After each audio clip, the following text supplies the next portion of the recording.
Yeah.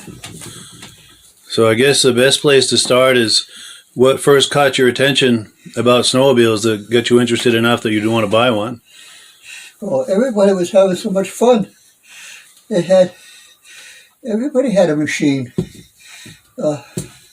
Some people had 2, 3 machines, and I wanted one too.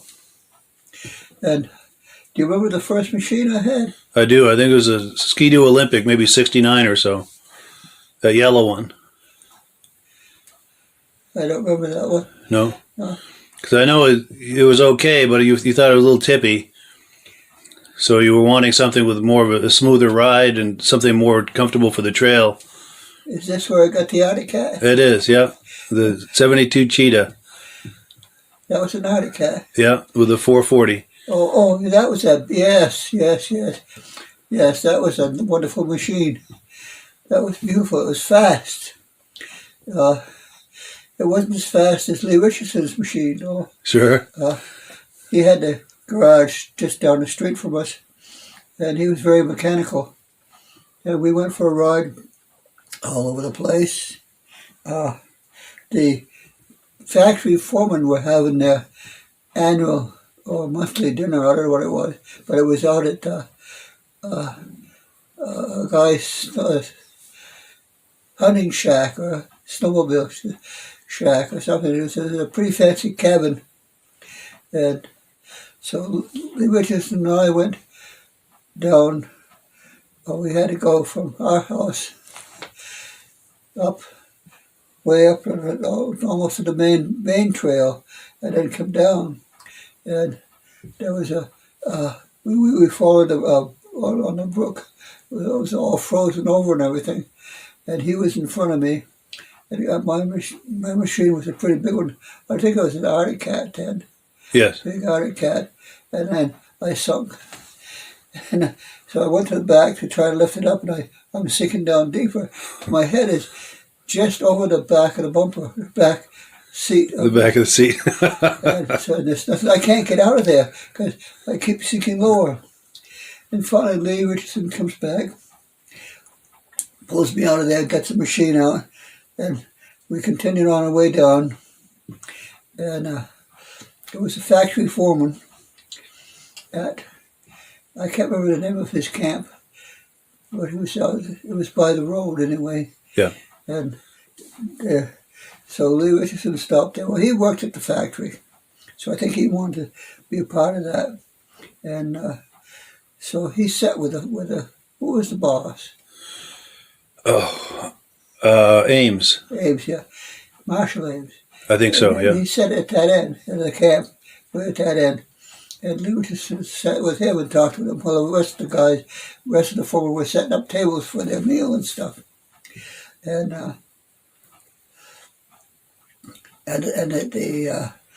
the second in command, Greenwood, I think. Okay. Anyway, he came and sat beside me. And I sat at the door when we first came in. So I'm watching all of this. The guys are all setting up tables and chairs and all this stuff, and Lee is back there with Marshall Ames. And so I guess when they got ready to go, Lee and I left. Yeah. Because this is for factory foreman. And they had maybe monthly to-dos, Yeah. And he was a very competitive rider, too. Didn't he race motorcycles at one point, and he was able to carry some of those skills over to his snowmobile? And Marshall Ames? No, Lee. Lee Richardson. Yes, I think so. Well, he was a mechanic, so people would bring their machines to him to fix for them. He had a garage there at Wallace. Yeah. And I remember the Arctic Cat, big Arctic Cat, and brought Brian, my youngest son. You are Mike, my oldest son. Yes. Well, anyway, my youngest son was, I'm going to say 4th or 5th grade. Yeah. And he liked that great big machine. He loved that great big machine. And we were going to take it down to the snowmobile dealer and to trade it for another machine. And Brian was crying because he liked that great big machine. He looked like a little tiny tot on a very big machine. And I said, don't cry now. Wait till we get to the dealer and then cry. So you negotiate a better price? Yeah, I tried to negotiate a better price. Yeah. So I don't know if Brian did that or not, but you and I and Brian went down and we bought something, traded that big Arctic Cat in there. And the Arctic Cat was great, except it was big, heavy, got stuck easy. And I think this was the 69 Panther we're talking about. Yes. Yeah. Big Arctic Cat. With a gas tank in the back. Yes, that's right. Yeah. But that was I think was that the first machine we had? No, that was the third machine, and I think you traded that for a Polaris TX, a 76 or 77 Polaris TX 250. Fast. That was a fast. That was fast too. Fast. Very fast. Yeah. Not as fast as Lee Richardson's machine, no. No. He had a fast machine. And a lot of it had to do with him on it. He was a very skillful rider. Oh yes. Yeah. Trying to think of some other snowmobile stories. Well, while you're thinking, I've got one, and I think she just pulled in here. But I'll see if you remember this.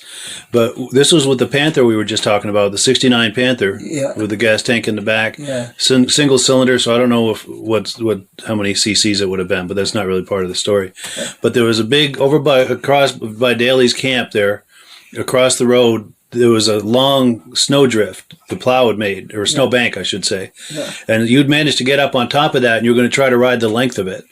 Yeah. And at about halfway across there, it started to get a little tippy. So you just kind of stepped off it, lifted your leg and your arm, and the thing rolled down 2 complete revolutions and landed on the ground. Right side up? Right side up. And the engine never skipped a beat, and all you did was just kind of push the windshield up, because that had gotten flattened, but there wasn't a scratch or anything wrong with the rest of it. Yeah. Do you remember that? Or? Oh, I don't. Yeah. This is a long while ago. Yeah, this is 50 years ago. Yeah, I'm practically 91 years old, so my memory is not as good. It's not as good as it was when I was only 90. Yeah. And you guys can talk about snowmobiles, which that was many years ago. Yes, that was over 50 years ago. Yeah. Now, do you remember the ride-ins and the group rides we used to do? We'd end up at a restaurant many times. Then we'd start out just either us and Page's or us and Richardson's, and as we'd go, we'd meet up with other people, and now they're part of the convoy, and then we meet up with other convoys, and we join theirs, and by the end of the day, there's dozens and dozens of people, and we'd maybe stop in the middle of the day with a campfire and cook some hot dogs, and then later on in the day for supper, we'd end up at a restaurant, usually either the Northland or the Norton restaurant. And there'd be just dozens and dozens, and I don't know how many snowmobilers, but the place was just jammed with snowmobilers. Oh, snowmobiling was big. Yeah. Up in the woods up here. And we were at the end, out in the woods, about as far as you can go up the northeast corner. We were pretty remote, yeah. Vermont. Yeah, it was a small town, and we were 4 miles outside of the small town. Yeah. So we were pretty remote. Yeah. So we had to go quite a ways before we got on the trail. Yes. But the trails were nice. Yeah. I remember mostly Jackie with her machine, and we would stop for a break, and she would go up against a tree, the bumper against a tree. Now, there's a ski on each side of the tree. Now, as I try to pull that back, the skis dig in. Fifth, sixth grade, maybe. Yeah, if that. Brian. And, my brother Brian, yeah. If he was that, yeah. And he was on that, he liked that great big machine. The 69 Panther, yeah. Yeah. And so we're going to take it down to the dealer and trade it for a brand new machine. And so he started crying because we're going to trade in that big Panther that he used. And I told him, don't cry now, wait till we get to the dealer. So we get a bad deal. Yeah, but he could really ride that thing for a little kid, probably 7 or 8 years old. That big 69 Panther. He never got stuck. Yeah, the thing was a tank, but he could make that handle, and he could go just about anywhere he wanted to with it. Yeah, and it was a long seat, so you could put 2 or 3 people on there. Yes, but he would be on there by himself. His feet didn't touch the running boards. Yeah. No. Yeah, and he could make that go up and down and over and under and fast and corners, everything. And if we go ahead a few years, they were delivering a new machine. Yes. to the house. I don't remember what it was. It was a Polaris Gemini. It was brand new, maybe 1980. The first year they had the blue Polarises. I think that was 1980. Machine anyway. And Brian, with his buddy from Canaan, with Bobby, were there playing. And we had to go in the house to sign the papers for the new machine. When we get out, the new machine was gone. We had no idea where it was. Bobby had talked Brian into taking it for a ride. And I think they went to town with it. Yeah, it was like 4 miles away. Yeah. They took the trails all the way into town. Yeah. My God. Yeah. They wanted to test it, make sure it's all right. Yeah. But that was a nice machine too, that Gemini. That would go just about anywhere. Oh, yes, yeah. A long track and not a lot of low end torque, so you're not going to churn up the snow. Yeah. You could. That was very agile. You could break trail with that. And yeah. You were an expert rider too. And we didn't want to go for a ride too much unless you came with us. Yeah. In case we got into trouble. Yeah. Jackie and I. Yeah. Yeah, we had some good rides, and those rides were you'd stop on a trail, and then some other people would be coming along, and they'd stop on a trail. Pretty soon there'd be about 20 machines there. We'd all be standing around talking, telling snow stories, drinking a beer, having a cigarette or whatever. Yeah. Yeah. And then we'd all get on, and I'd wait until everybody got their machines going and started, and then I would just turn the key. Yes, with that electric start on that Cheetah. Yeah. Yeah.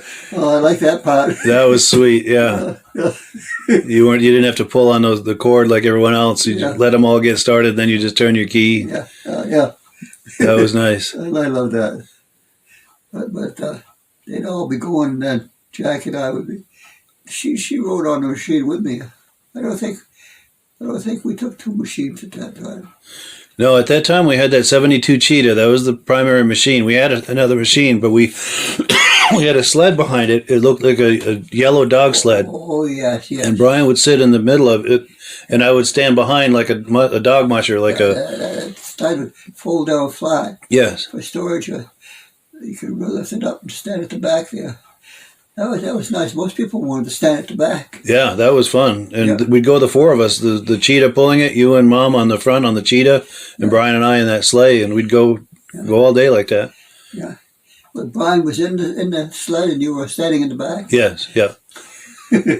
Yeah. Well, the person in the back had a lot to do because you had to kind of steer it from the back. Yeah, a lot of body English involved, absolutely. Yeah. Of course, we had a lot of snow then. Yeah. By Christmas, we had probably 4 feet snow. Yeah. And now, Christmas, that's about the time we got our first snow this year. And here it is, middle of March, and we do have snow, but nothing like what we used to have. Yeah. You know, when I was a little kid, we had snow that went up halfway up the window. Yeah. And we couldn't see out the window because we weren't tall enough to look over the top half of the window. That's a lot of snow. That was a lot of snow. Yeah. Yeah. Now, do you remember going to, I think it might have been out in Yogi Carrier's cornfield in the wintertime. I think they had some drag races there a couple of years. Oh, yeah. Do you remember going to that? Yeah. Big crowd. Yeah. Big crowd. Yeah. Yeah. And I was in Newport, and it was again the beginning of the snowmobile season, the beginning of snowmobiles. This would have been late 60s, I think. Another guy and I was with the Lions Club, and another guy and I were in charge of the snowmobile deal. Setting up a snowmobile race? Yeah, a snowmobile race and snowmobile, there's a whole bunch of stuff. Well, I bought I was going to handle the music. We got speakers and stuff to have music going on, because if it's a race, the machines take off through the woods and they're gone for an hour. Yeah, so they come back somewhere else. Kind of a cross-country type of race. Yeah. Where they go out on a trail and they're timed. Yeah. Yeah. And those trails were usually very tricky too. So the machines wouldn't come back. Like 5, 6 coming in at once. It'd be one, another one, pretty soon another one. When they got to go stuck, like take off, finish the race. Yeah. But I didn't know what to expect, and I had the music. and I had a speaker and all kinds of stuff, and the music going, and the machines are all gone. They line them up and take off 30 seconds apart or something. Yeah. And I got all the music, and there's no machines. They're all gone. I guess I didn't realize it was a race. Yeah. I thought it was just snowmobile get together. More of a gathering, a social gathering. Yeah. And then when they came back way at the top of the hill. Yeah. And so I went way down. There wasn't a hell of a lot I could do about that. Yeah. Yeah. Yeah. But I never was involved too much in the organization of these snowmobile things. Yeah. I was with the Lions Club, and we were involved in a lot of organizations, but not with snowmobiles. It's just that one time, and they were all around there, and then one at a time they'd leave, and an hour later, half an hour later, they'd start coming back way up at the top of it. From the other direction. They must have done a big loop, I imagine. Yeah, a big loop somewhere. Yeah. Yeah. So I wasn't involved too much. That's the only thing I was involved with the club part of it, Yeah. But the club had things at the Northland. Yes. And Jackie had suppers and things. Jackie and I would go to that, but we took our car. Yeah. Because it was going alone at night. It was kind of tricky because the trail was deep in the woods. Yeah. To get down to Canaan. Yeah. We were 4 miles out of Canaan on Lake Wallace. Yeah. That was a beautiful place in the summer, but not that great a place in the winter. Yeah, it's pretty remote in the winter. Yeah. Yeah. Now, do you have memories of using the snowmobiles to do ice fishing? We used to have a shanty out on our lake a few years, and also on Lake Averill a few miles away. We had a shanty there, and we used to snowmobile to get to it, and it was as much a social thing, that fishing shanty, as it was fishing. Yeah. Oh yeah. It was warm because you'd dig a hole and put your line in. And it was on a little tippy thing, and they would just sit and watch it. Yeah. So we'd be all sitting around watching our hole with our thing, and I don't believe any fish ever touched our line, because I don't think that ever went down. But the other places, once in a while, it would go down. There were fish that were being caught. Yeah. In the winter on the ice. Yeah. Yeah.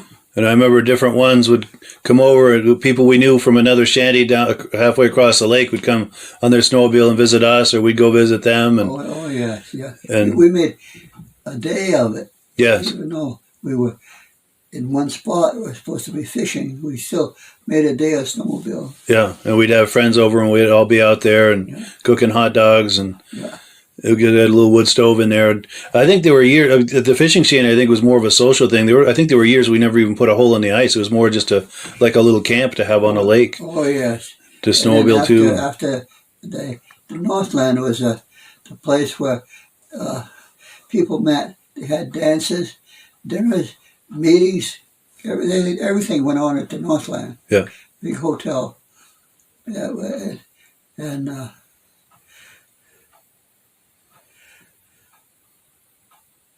don't know what I was going to say about that. Well, that's all right.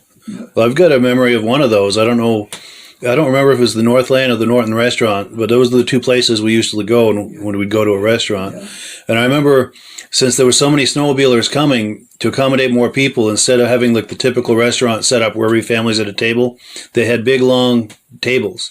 Oh, yeah. Like cafeteria style. Yeah. And since everyone, even if you weren't with that party, you knew them, or since you're snowmobilers, you don't care. Everyone's happy to sit at a long table. Oh, yeah. Snowmobilers, everybody was the same family. Yeah. And they had all the jackets in a pile on the other end. And and this one time, I don't remember if it was the Northland or the Norton Restaurant, but they had a separate cafeteria style table for the kids. That was a kid table. So it was a whole line of kids at that table. Yeah. And then the adults were all at other tables. Yeah. And I remember, you and Mom were saying to the waitress or waiter, we order this and this for those two boys over there, and, bring it to them when it's ready. Yeah. And we were having fun with the kids, and you guys are having fun with the adults. And oh, yeah. And it was a different time, and so, different from today. But I remember the drinks were flowing back then the way they probably wouldn't today, Yeah. Oh, yeah. It was we lived out in the country, community out in the country. So we did a lot of things, the community together. Yes. There were the snowmobile ride-ins. We'd go somewhere. We'd all ride together. And a big group of machines going on. Yeah. Yeah, it was a very social experience, the In the snowmobiles. summer we'd do the same thing. We'd all meet at somewhere and have a drink or two, maybe a meal. Yes, yeah. Yeah. Oh yeah, we had a good time. It was fun living out there. Of course, we were 4 miles out of town, so Yeah, it was pretty remote, but it was wonderful. we lived on the lake. So in Yeah, the summer we were pretty busy. A lot of people would stop by to go swimming. yeah, boating and water skiing, and Yeah, yeah, it was an all year thing. yeah. We had stuff to do in the summer and in the winter, and across the road from us there were miles and miles of woods. Oh yeah. So Brian and I would build forts up there and go hunting up there, and if we weren't doing that, we were fishing or water skiing or boating or snowmobiling or ice skating in the winter, snowshoeing. Next town to us was Island Pond. That was about 4 miles away. More than that, yeah, more. I think maybe 15 or 20 miles. Oh Yeah, yeah, it was quite a distance down there. yeah, And people had places all along in the woods there where they would call their camps. yeah, But we had fun snowmobiling. yeah, A lot of these were impromptu. We just get out and we know we'd meet somebody, some other machines, and we'd go with them to wherever they were going. How far away was Norton? I don't know, 5 miles, 6 miles. That's all. Yeah, but on the snowmobile trail on those old machines, it took a little while to get there. And maybe a little, I don't know, 6 or 7. I don't know. We had to go up over, what was it? There was a mountain we'd have to go up over to get to Norton. What the heck was the name of it? This is many years ago. Yeah, but I remember that, and I don't even know if the trail is in the same place as it used to be, but there was a big mountain we'd have to go up over. Yeah. I'm drawing a blank on what that was. Yeah. I can't remember it. Taking our turn at the bottom, waiting until it was our turn, and then we scoot up. Yes. Yeah. And hope we made it. Yes, yeah. There was a couple of spots there where it was one lane, and you go up a real steep hill, almost like not a snow bank because it wasn't plowed, but it was just a steep bank. It was a hill, Yeah, very big hill. and each person would go one at a time, and you'd have to have some momentum. And if you didn't have momentum, you weren't going to make it. And there was a few that didn't make it, and they'd have to be helped by the others. And Yeah, and there was also others along the trail. There at the bad spots, there were people there in case they needed help. Yeah. And you're right, it was a very social thing. And like we'd start off many days, either just the four of us or the four of us and our neighbors, either the Pages or the Richardsons, and we'd meet up with some other people. And then now we're a group, and then we meet up with some other people, and now it's an even bigger group. And then by lunch there's probably 20 or 30 people, and we stop and cook some hot dogs on a little fire in the woods. And oh yeah, we always had we would bring food with us to cook, hot dogs, hamburgers, and stuff. Yeah. Yeah. Yeah, and I remember it always being a very jovial situation. Everyone's laughing and joking and having a good time, and it was just a really fun environment. Oh, yeah. And the adults were laughing and joking, and the kids were playing and having fun. And Snowmobiling was a great method to get families together. yes, You went out and you didn't know who you were going to meet up with, yeah, and then you'd be a part of the group. yeah, you make a lot of new friends. If they were from Colebrook or somewhere, we stop there, and we would be part of the group. Yeah, They'd just take us out, and if we had a group going, strangers would come to stop, they'd be part of the group. yeah, Snowmobiling was a great thing for that, because yeah, you're out there in the woods way out, and so when you meet somebody, well, we got to stop and talk. yes, exactly. Just say hi to them. Hey, you're doing the same thing we are. Yeah. And even if you didn't know them, now you're instant friends because you're enjoying the same thing together, and everyone's having a good time, and is always laughing and joking, and yeah. And yeah, we made a lot of new friends and get deepen relationships with existing friends, and maybe people you maybe only knew casually, get to know them on the trail, and now you're better friends with them. Yeah. Oh yeah. It was a real unifying experience. It was. Yeah. And remember, Canaan was a small community. Yes. That was a big center, the center of everything. Yes. And Norton was the next place, and that was 20 miles away. Yeah. Yeah. But in the summer, in the winter, fall, and spring, Canaan was, we would stop, if we wanted to meet somebody, we'd stop in the Northland, have a drink. Yeah. And we'd be automatically in with a bunch of people. Yes. Yeah. And then same was on the trail. You'd stop to have a drink, and people would stop. You'd have people from all over the place, because a lot of people from down country would trailer their machines up. Yes, people would come up from Massachusetts, and they'd stay at the motel down the road from us, and we'd snowmobile with them sometimes. Oh yeah. Yes, yeah. Yeah, snowmobile was a great method of getting people together. Yeah, because a lot of them were either friends or families of the Richardsons. Yeah. They would come up from Massachusetts because the Richardsons were from down there. Yeah. And of course, I don't know, word got out. I don't know if they invited us or I don't know what happened, but we'd end up with them that morning, and we'd ride the trails with them all day, and there'd be a bunch of us. And, and they were up from Massachusetts, and they were enjoying it. And I remember most of them had scorpions. A lot of those people, because I know Richardsons in the early days had scorpions before they had cats. Yeah. And a lot of their friends and relatives from Massachusetts brought scorpions up from Mass too. Yeah, yeah. But what was the big machine I had? The Cheetah? The 72 Cheetah, I think. 2-cylinder. Yes, yeah. Yeah, and electric start. Yes. When we'd be all done talking, it would start. Everybody would get the machines all going. In front of the machines are all going trying to keep ready to go. Yeah, it's true. Back in those days, not as many people had electric starts. Yeah. There was only a handful of them. Yeah. So I don't know if I'd go so far as to say it a rarity, but there weren't many people with that. So when you just turn it, it's like, wow, look at that guy. Yeah. That was a Cheetah, you said? Yeah, 72 Cheetah 440. That was a fast machine. That was. But not as fast as Lee Richardson's. No, he could go. I don't know what it was. He had a Panther 440, like a 73 or 74, I think. It wasn't a big machine. No. Well, then he had those Scorpions, too, though, before that. And he could make those Scorpions go, too. Some of those were 440s, I think. Yeah. But they were smaller machines. Yes. With bigger engines. Yes. Yeah, because those Scorpions were physically a little smaller than that Panther he had later. Yeah. Yeah. And I remember getting back down to the lake, and we had to come down the lake quite a ways to get to the motel. And then from there, I was walking distance to our camp. Yeah. Our house. And you didn't walk it more than once a day, I'll tell you. It was quite a ways, but still it was within walking distance. Yeah. Yeah. And we spent a lot of time together, and then they stopped at our house with a bunch of their friends from South. Yes. And they were from down country. You know? Yeah. And that motel, last time we were by, it's nothing. There's no sign. Everything is there, but there's nobody living there. Yeah, I don't think it's in operation anymore. No. Everything, like you said, everything's still there, but I don't think it's in operation.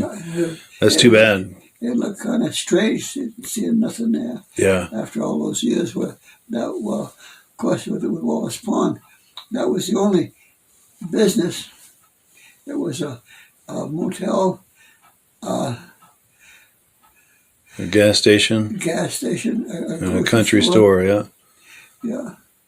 And a lot of those country stores don't exist anymore. A lot of that just, I don't think it's sustainable. And I think in the 80s, I don't remember, some government agency, I think, came around and wanted to see if those tanks were leaking.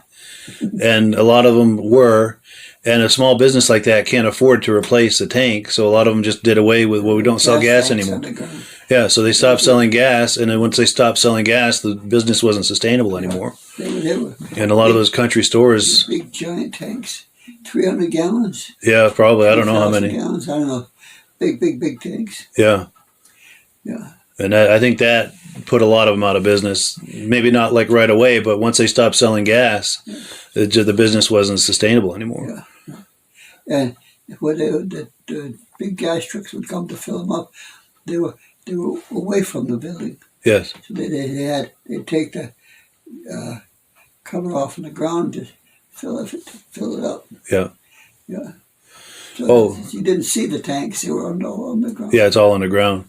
And I have a memory, speaking of gassing up, at the motel and the country store and gas station all in one that was down the road from us. We had a steel 5-gallon gas can, and rather than keep it at the house, we just kept it over there in their garage. And whenever we wanted to get gas, we'd take that out. We'd put a container of oil in, a 2-stroke oil in it. We'd fill it up, and we'd gas up the sled, put it back in their garage. We just kept it there. It was simpler than trying to cart that 5-gallon jug back and forth to the house. We just kept it there all winter. And many times, the Richardsons and us were the only families that was, well, no, down at the end of the lake. LeMay's, yeah. LeMay's The 3 families were the only ones at the lake in the winter. Yeah. Yeah.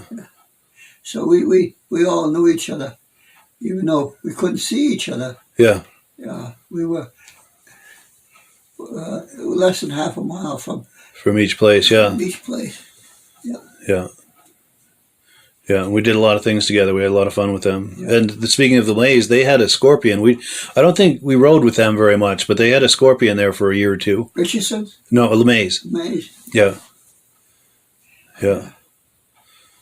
Yeah. But, yeah, those were the days. Talking about 50 years ago in the early 70s. Yeah. Anything else you can think of? Or? I was just thinking of living alone out there in the woods, so to speak. I don't think we would do that today. No, probably not. You know, we had the store there, yeah, but that was a motel, and so people coming from Canaan to Norton, and Norton, you were going to head south or north into Canada or south to Island Pond. Yes. So you would stop to get gas, and people came by. Almost not constantly, but quite a bit of time. That was the main road. But we didn't see too many people. Didn't stop to see us. Yeah. Unless it was planned, because it's a long ways to go and find there's nobody home. Yeah, yeah. You want to call ahead and make sure they're going to be there, because you're right. It's a ways to drive to have them not be there. Yeah. Yeah. But we had card parties. Yes. We had a lot of things going on there. Yeah, play cards and board games. And pretty fancy beach, too. Yes, yeah. And how long was that deck? The walkway out to the... 36 feet, the dock. It would go out 36 feet, and then it was L-shaped. Yeah. And then that was another 10, 12 feet, maybe. Yeah. An L-shaped dock, yeah. That was nice in the summer. Yeah, we had a big boat rack. Yeah. How many?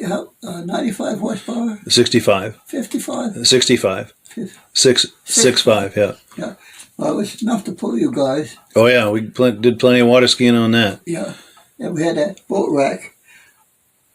So, and if we had been boating at night, partying, in the day you could see because the boat would be in there, cranked up, but it'd be sideways. Yeah, it'd be all crooked in the rack, yeah.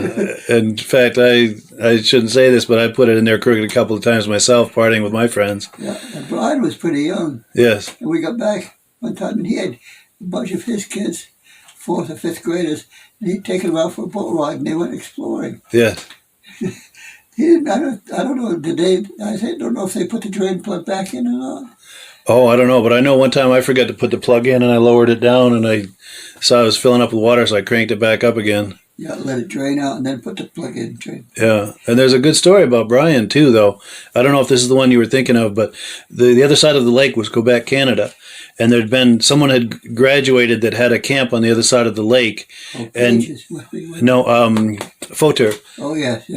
So I don't know where I was, but you and Mom and Brian and I don't know if it was Bobby or Jeff, but had been over at that party, at that graduation party, having a good time over there. And of course now it's getting late and you come back and everyone goes to bed. Well, Brian and either Jeff or Bobby, they get back up and they took the small boat over, the rowboat, back over to that party and partied with them until dawn. No kidding. Yeah, he was in high school at this point. Wow. Yeah.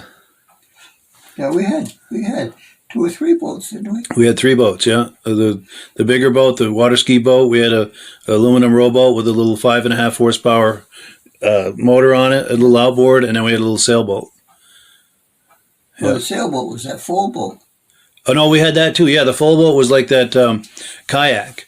Yeah, yeah, Yeah. So I guess we had 4 boats. Yeah. yeah.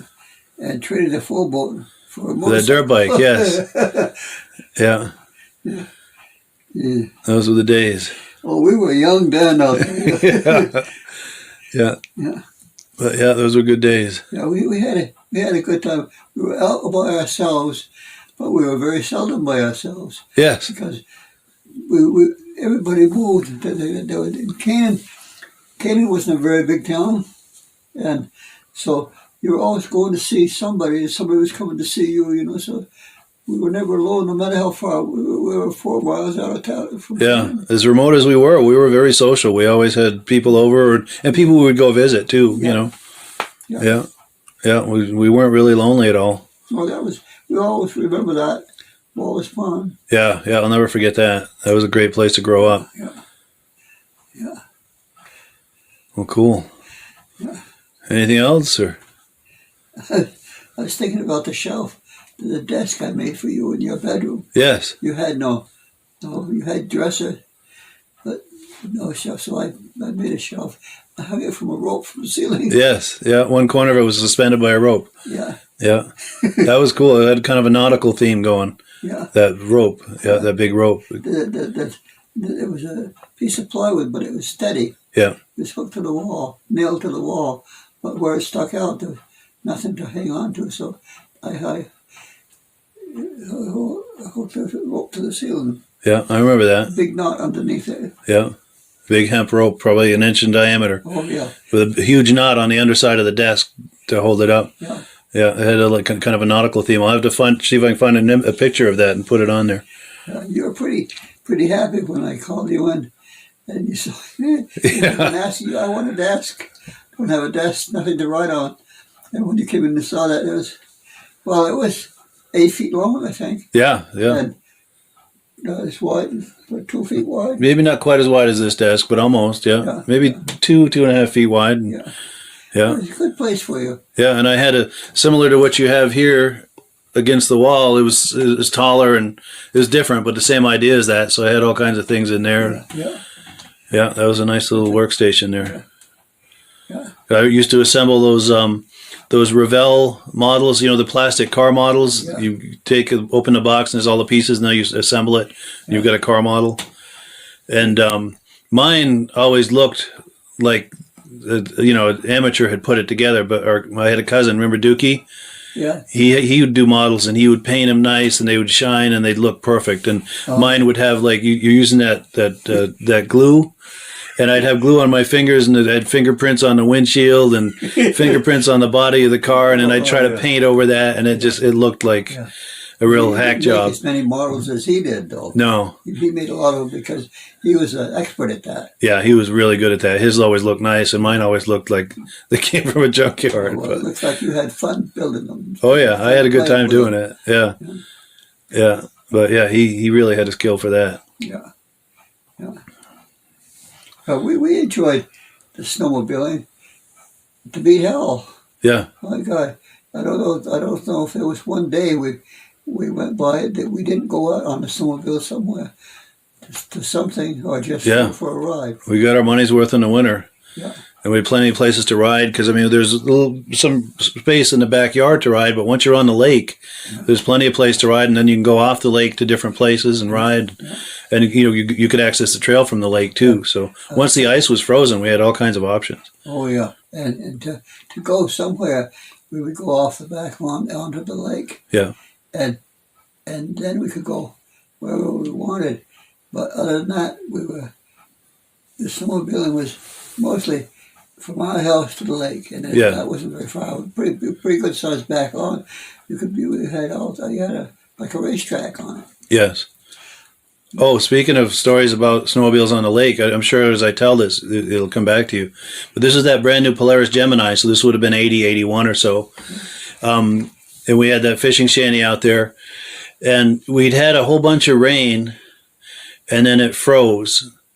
And in that rain, I think there was a lot of wind because we looked out and we could see our fishing shanty wasn't in the same place. You could see the indentations in the ice where it rolled 3 or 4 times and it was on its side. Yeah, it had moved. So I went out there on the snowmobile one morning to check it out because I think it was February vacation or something, and looked it over and said, yeah, that's pretty well damaged, but we fixed it. We just replaced the 2x4s inside. But so anyway, from there, I decided I'm going to go visit my friend Carolyn. Remember the Hurleys? Yeah. So I was going to go visit her. So I went across the lake over to her place, and I'm just about to go up onto the land where her place is, and I start going through the ice. And then I'm like, uh-oh, I'm going through the ice. So I jumped off and I started trying to swim, and I realized I'm banging my knees on the ice. So what happened was all that rain, there'd been like a huge puddle in there, and then it iced over. So there's about a foot of water that's iced over on top of the main ice, which is several feet thick. So that's what I was going through. So I wasn't in any immediate danger of like going way down, but I got myself good and wet, and it was cold and windy. What, were they home? Yeah, they watched the whole thing, and they're going, uh-oh. Yeah. So thankfully, I went up there, and they had a change of clothes for me, and they had some of Tom's hip waders. So they got me rigged up in that, and I went down, and there was some ice fishermen nearby and ice shanties, and they came and they helped me pull it out and get it onto solid ice and up to the edge there where we could get it in a pickup and bring it home and let it thaw out. And then we had it in the garage for a day or two, and then we just started pulling the crank, and water started pumping out of the engine, and we gave it another day or two to dry, and we started and fired up just like nothing ever happened. And we had that sled for quite a few years, and it didn't seem like there was any damage done to it. There's the ways that God takes care of people that think they're experts. Yeah, that's true. But the other thing, too, is Mom was working. I think she was working at the florist at the time, and you were working, too. So I'm alone at home. I think Brian was with me. Yeah. But we're doing all of this, by ourselves. And I think I'd called you to let you know what was going on, and you couldn't really come home. And I think you were pretty stressed out about it. Yeah. But do you remember me calling you on the phone with news about that, or having gone through the ice? And oh, I hope I don't remember that. Yeah. Because I know you weren't too happy about it. It surprised me a bit. Yeah. Thinking about it now, because we had no one to play with. Yeah. And so we played, we just used the area. There was too many things to do in the area. We could do it alone. Yeah. So it's very easy to get yourself in trouble when you're way out in the area like that. It's true, yeah. Yeah. But I still think that's the best place we ever lived. Oh, for sure. Good evening and welcome to the podcast. I'm really glad you're here. We're going to do something a little different tonight. We're going to have an AMSOIL Oilathon. Now, what is an Oilathon, you might ask? Well, it's an opportunity for us to do some Q&A and to learn about AMSOIL products, especially as they pertain to snowmobiles, modern and vintage. We're also going to talk a little bit about applications for cars, trucks, motorcycles, boats, things like that. But it's mostly going to be about snowmobiles. Now, before we get into all of that, I want to make sure that everything is working properly. So if you can see my face and hear my voice, I'm going to ask you to leave a comment. Let me know where you're viewing this from and whether you are a first-time viewer of the podcast or a regular viewer of the podcast. To our first-time viewers, we thank you so much for checking us out. Hope you have a good time with us tonight, and hope you decide to circle back here in 1 week's time on either Sunday night or Thursday night at 9 p.m. Eastern time for our podcast. We have something in this slot at 8 p.m. every Sunday night, and we also do a regular podcast every Thursday night. Hope you will join us for all of these things. To our regular viewers who are here week after week and season after season, thank you so very much. You guys are the ones who make this possible, and we really, really appreciate that. Now, let's not waste any more time here. Let's bring Rob on. Rob, how you doing tonight? I think winter finally showed up. Finally. Absolutely. In fact, to our viewers, I seen green grass on my front lawn. Unreal, huh? It's been a crazy winter. Yeah, I'm glad you finally have some rideable snow over there. And to our viewers, too, if you finally have some rideable snow, please leave us a comment and let me know where you are and how much snow you got. See, we've got a comment coming in. Oh, good. Our good friends, Stacy and Art Fosler from Platkill, New York. Regular viewers. They've been watching from the very beginning, and they said everything looks and sounds good. And Stacy and Art, did you get any snow there in Platkill, New York? Enough to do some riding on? Love to hear from you. But yeah, well, we're waiting for some more comments. Rob here is a regular on the podcast. If you're a regular viewer of these podcasts, Rob is no stranger to you. And also, it's also no secret, as you can tell by his shirt and his hat and the banner behind him, he is the AMSOIL guy. And he's going to be answering questions for us and explaining in great detail all of the different products that are available to us as snowmobilers, both vintage riders, modern riders, and everything in between. And before we get into that, we've got a couple of quick questions. Stacy and Art say no snow yet. George Jackson says, been riding in Wisconsin for about a month. Wonderful. Well, I'm glad someone somewhere is getting some snow.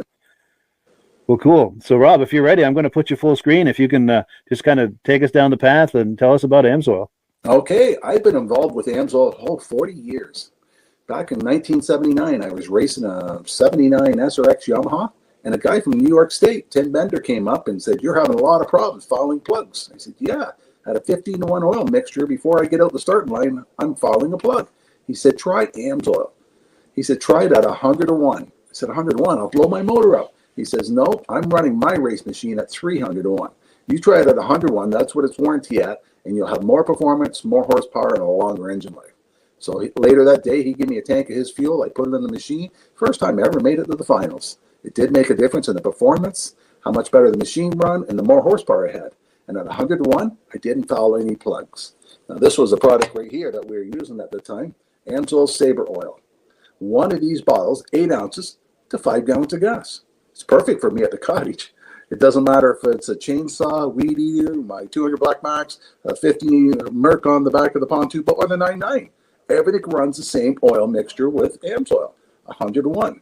They came out with this product in 1972, and all the oil manufacturers says, "You're going to get sued, you're going to get sued." It's the same product we have in the market now. Outperforms everything else out there in the market. Burns cleaner, gives you more horsepower, more performance. Then after that, snowmobiles started becoming popular. AMSOIL came out first with our injector oil. Yes, and it can be used for snowmobile, boats, anything that's injector. You can also run it at a premix. And this is what we had for a number of years until Bombardier came out with exhaust system, the Rave engine. And with the Rave engine, you needed an oil that was a 92% no ash. Otherwise, the ash in the oil, ash was also a lubricant, the ash in the oil would plug up the exhaust valves, they would stop working, and you had less power out of the machine.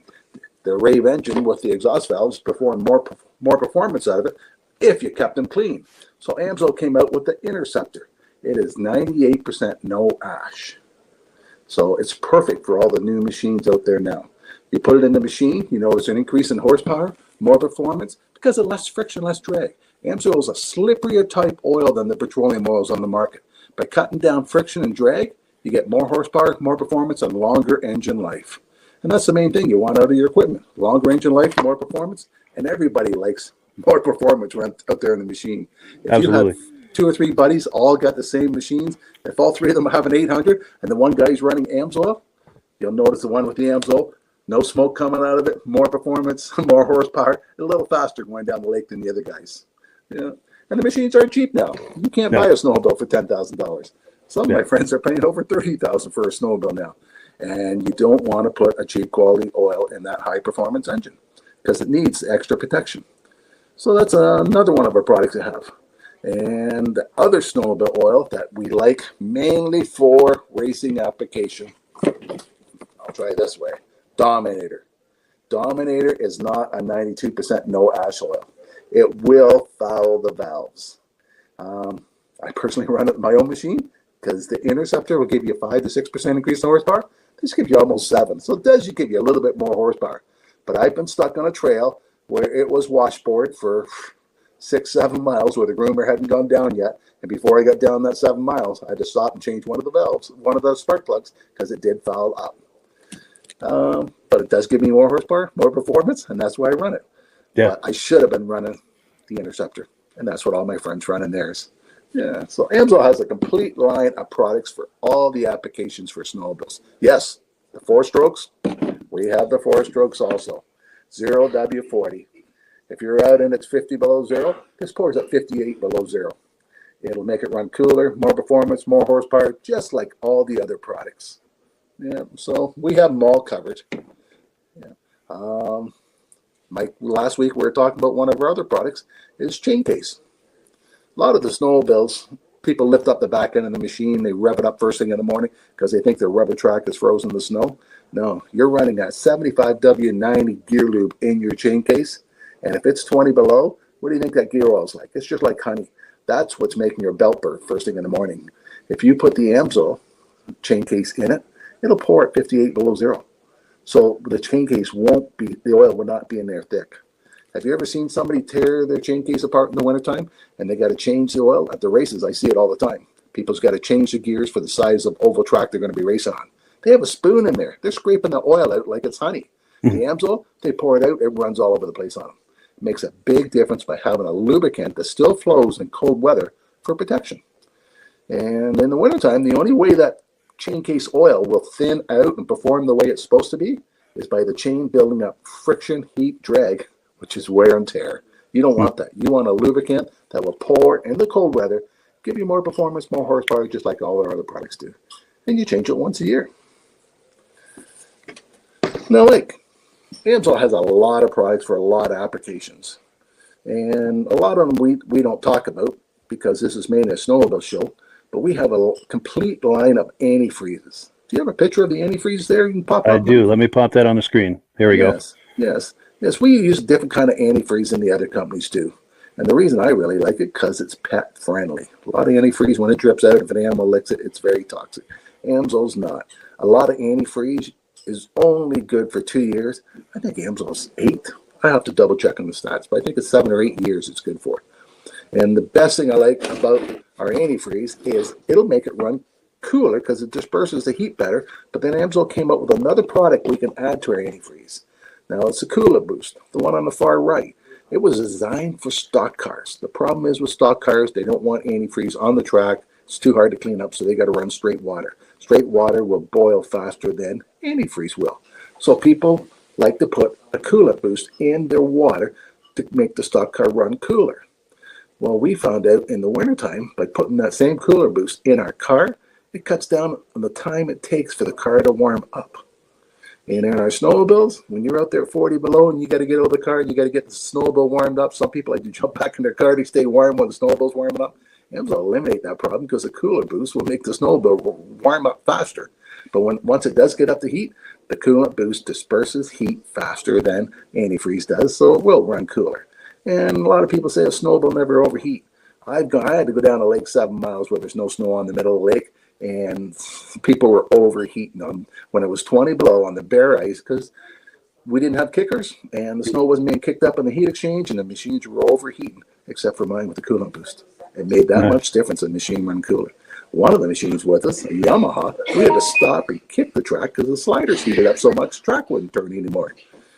So this guy went and looked for open water to keep hitting to cool the engine down. Wow. Things people will do to keep their motors running. Yeah, for sure. By adding something like a Coolant Boost, this will help make the engine run cooler, and it also makes the engine heat up faster. Yeah, it's a great additive. I use it in my pickup trucks, my little car, and my snowmobiles. Nice. Anything liquid cooled, it's a nice additive. Yes. Sure. And when you're out snowmobiling, you're not out snowmobiling when it's 10 above. You're out there when it's 20 below or 10 below. And it does get cold. And by having a product that will warm up faster, especially a lot of times you stop and you go into a restaurant and you come back out, it doesn't take long for that snowmobile to cool back down. You got to sit there and let it warm up. And a lot of them have a rad and a heat exchanger on it. So once the thermostat opens up once, we got some people that still smoke cigarettes, and the rule is it's a 2 cigarette before he can take off on a snowmobile. It takes that long to warm it up. Because if you don't, you can cold season when it's really cold out. Yeah. Wow.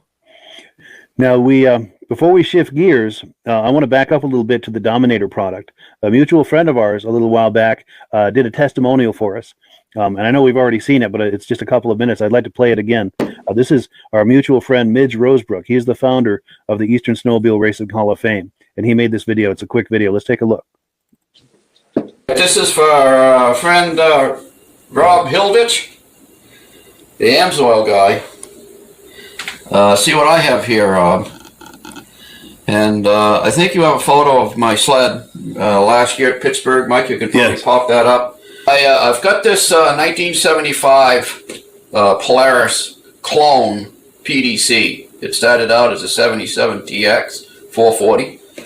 And I had Mark Belanger do the job. And Mike has got a photo of it, I believe, somewhere, and you can pop it on. And there's a photo of me sitting on that sled getting ready to head out in the Pittsburgh ride up up north in Pittsburgh, New Hampshire this last March. It was 35, 40 degrees. We had 8 inches of wet, heavy snow. It snowed all day.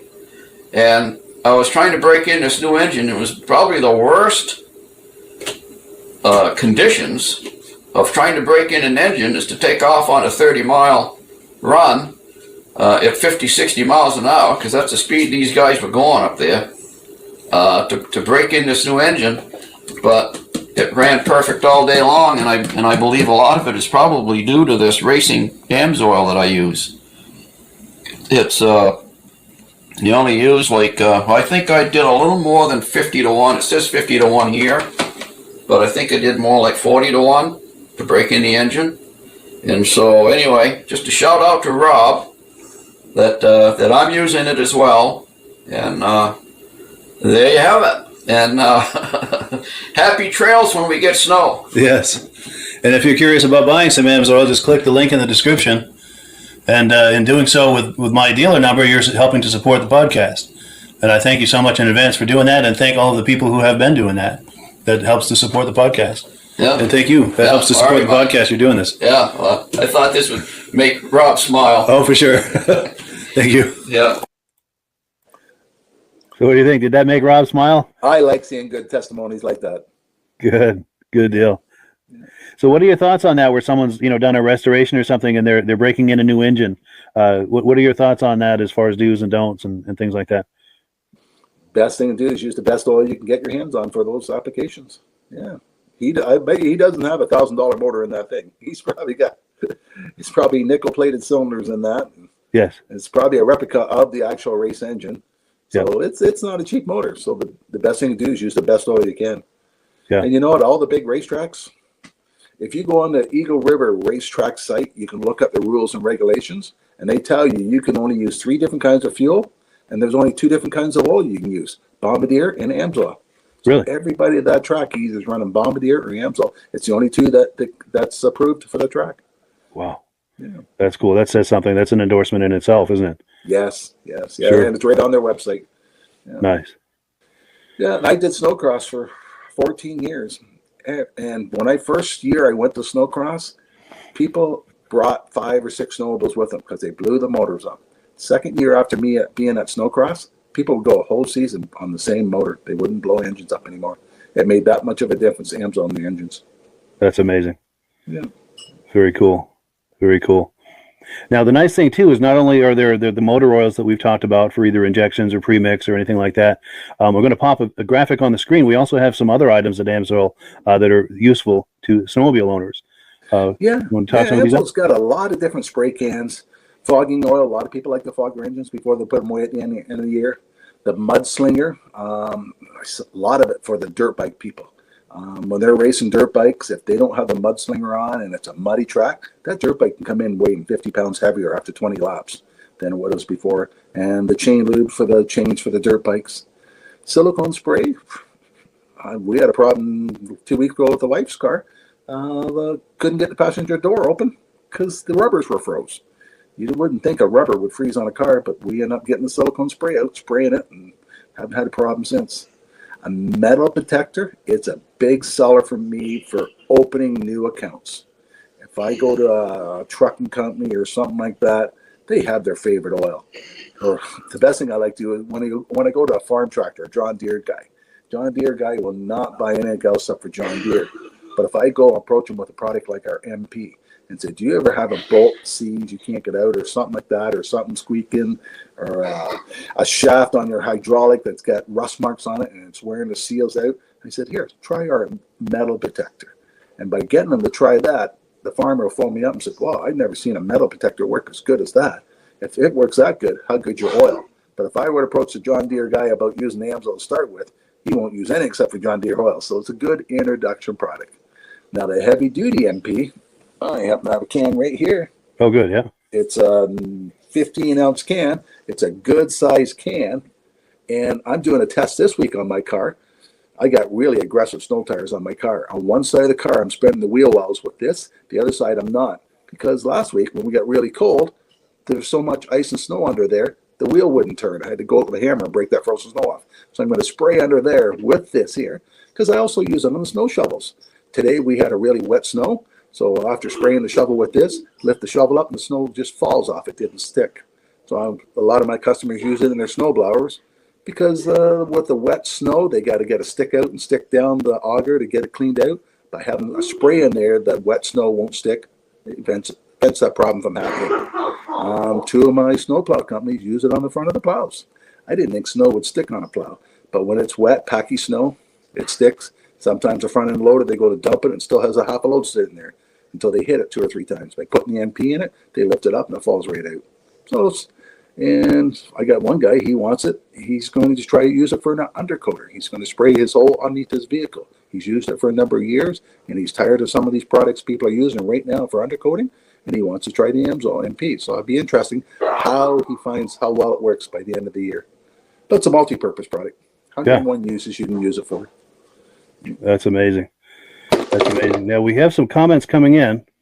Let's see here. This goes back to when we were talking about the price of snowmobiles. It's hard to find something under $10,000. So John Lass is confirming that, saying you can't buy a cheap old machine anymore. That's certainly true. No. And everybody thinks their old machines are worth big bucks. Yeah. Yeah. I got a couple of Jags if somebody wants them. Sure. Yeah. Cool. And then Ann Packer says this week we're going to get some snow. So good. Maybe they can finally get some riding in. Yeah. Now, one of the things we haven't talked about yet is the pricing. And one of the things I always say is, the best is never cheap. But also when you compare other factors, AMSOIL can in many cases be the economical choice, not only the best quality choice, but the most economical choice. And that leads me to a comment that just came in, and I'll let you speak to all of this. But Mike Skidmore is saying he just paid $31 per gallon for Lucas snowmobile oil, and that's what he paid for Klotz oil in 2014. Do you want to speak to that, or just the economics or the value angle of AMSOIL? We have some companies up here selling injector oil for $21 a gallon. It's a recycle company we have up here. If you have a new machine, you definitely don't want to put that quality oil in your vehicle. But AMSOIL is cheaper than the manufacturers. If you went to a Bombardier shop and asked them how much their gallon of oil is, Bombardier sells theirs for about $69 a gallon. AMSOIL, we sell ours for, the Interceptor, $57 a gallon, one at a time. If you buy a case of it, $227. Now, later on, Mike and I will talk about the preferred account. Preferred, you buy directly from AMSOIL. Instead of paying $227, you pay $166. That brings it down to like $44 a jug. Yeah. So that's only $10 more than when he paid for that Lucas. But look at the quality difference you're getting in the product. More performance, more horsepower, longer engine life. Yeah, you're getting the best available oil at a very reasonable price. Yeah. And if you have the older type machine where you don't need the Interceptor and you don't have a race engine in it, so you don't need the Dominator, you just need the injector oil. Our injector oil is $188 for a case, and your preferred price is $130.39. That brings it down to less than $34 a bottle. Yeah, so you're still getting a good quality product, but yeah, we're comparable to the other products out there that are performance product. Yeah, but we're cheaper than what the manufacturers are. Nice. So it's a very strong value proposal there. Yep. Yeah. So I guess that's a good segue now into the preferred customer program. I'm going to pop a graphic on the screen. And I think in the past you've told me that it's very similar to a Costco membership where it's a one-time $10 fee, but that fee gives you instant access to the deepest possible discounts that AMSOIL has to offer, as well as some other things. In fact, I'm going to pop that on the screen. Yeah, why buy directly from a retailer that's carrying the product? You can buy directly from AMSOIL. You can get a preferred account. They have an introductory for $10. You get a 6-month membership to see if it's cost efficient for you. And most people find it really is cost efficient because you can save almost $50 on a case of gallons. And most people, no one snowmobiles by themselves. So they usually tell their buddies, hey, I'm going to order a case. You want one too? So they save $100 on 2 cases. But by being a preferred customer, you save almost 25% on all the products you order. You don't have to order a full case. You can mix and match. And if you order $100 worth, you get free shipping. So say you wanted a couple of bottles of Dominator oil and some Interceptor. You can mix and match the case. You get a total of $100. They ship it to you free.